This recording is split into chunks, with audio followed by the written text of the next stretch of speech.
Hello प्यारे दोस्तों, welcome to my YouTube channel. आज की ये वीडियो आप लोगों के लिए बहुत ही हेल्पफुल होने वाली है। अगर आपका भी सपना है 2026 में एसएससी स्टेनोग्राफर बनना, तो आपको 2026 को अभी से टारगेट करते हुए चलना है। ओके, तो आज की इस वीडियो में मैं आपको 2026 में, ठीक है, आपको पता है कि 2026 के लिए एसएससी स्टेनोग्राफर की जो वैकेंसी है वो आ चुकी है। ठीक है, उसका नोटिफिकेशन आउट हो चुका है। हमें तैयारी को कैसे करना है, ठीक है, अपना जो हम जो अपनी स्टडी का शेड्यूल बनाते हैं वो किस तरह से हमें लेके चलना है, ठीक है, हमें किस तरह से तैयारी करनी है, वो सब मैं आज की इस वीडियो में आपको बताऊंगी। ओके, तो आज का हमारा टॉपिक यही है कि बच्चे को हमें ये बताना है कि एसएससी स्टेनोग्राफर की अगर आप तैयारी कर रहे हो तो तैयारी करने का भी देखो एक तरीका होता है। जिन बच्चों को ये पता होता है कि मतलब कि हमें तैयारी किस कैसे करनी है, किस हिसाब से करनी है, तो सही मायने में वो बच्चे 1 साल के अंदर अंदर अपनी तैयारी को मतलब सक्सेसफुल कर देते हैं। ठीक है, लेकिन जिन बच्चों को नहीं पता वो कई कई साल बर्बाद कर देते हैं।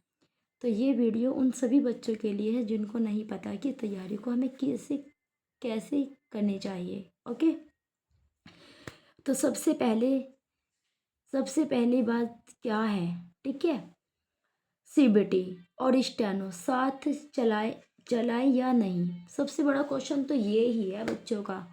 सबसे बड़ा क्वेश्चन तो यही है कि जब अगर हम सीबीटी को लेके चल रहे हैं तो स्टेनो को साथ लेके चले या नहीं। अब देखना यहाँ पे आपको क्या मिलेगा सीखने को। यस, 100% साथ लेके चलना है। 100% आपको साथ लेके चलना है। ठीक है, केवल सीबीटी पढ़ना बाद में स्टेनो इम्पॉसिबल। यानी कि अगर आप केवल सीबीटी पढ़ रहे हो कि बाद में स्टेनो, तो ये इम्पॉसिबल है, ये पॉसिबल नहीं है। केवल स्टेनो सीबीटी कट ऑफ में फेल। ठीक है, ये सब आपको बताया जाएगा। ठीक है, बैलेंस्ड प्रिपरेशन ही सिलेक्शन दिलाती है। आगे चलते हैं। SSC steno exam pattern 2026। SSC steno exam pattern 2026 CBT computer based test. ये 200 मार्क्स का होता है। कितने मार्क्स का होता है? 200 मार्क्स का होता है। ठीक है ना, सीबीटी के साथ में स्टेनो को लेके चलना ही पड़ेगा अगर आपको स्टेनोग्राफर बनना है।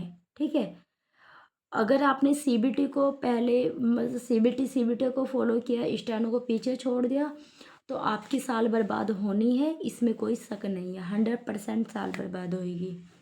ठीक है, तो आपके सब्जेक्ट क्या होते हैं, ठीक है, और क्वेश्चंस मतलब जो इसमें होते हैं किस मतलब कि रीजनिंग है और आपकी इंग्लिश है, जीके जीएस है, उनमें कितने कितने क्वेश्चन आते हैं, कितने मार्क्स का पेपर होता है ये। ठीक है, तो आपकी जनरल इंटेलिजेंस ये 50, रीजनिंग, ठीक है, 50 ये इसी का ही है।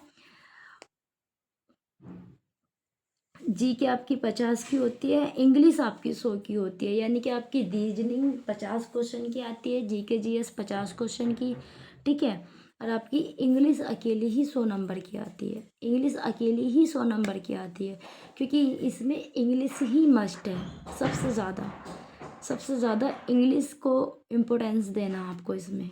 ठीक है, टाइम 2 घंटे। ठीक है, नेगेटिव मार्किंग जो टाइम होता है 2 घंटे को होता है, नेगेटिव मार्किंग 2.05 होती है।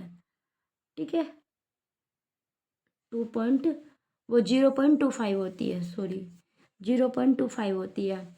Skill test qualify out, skill test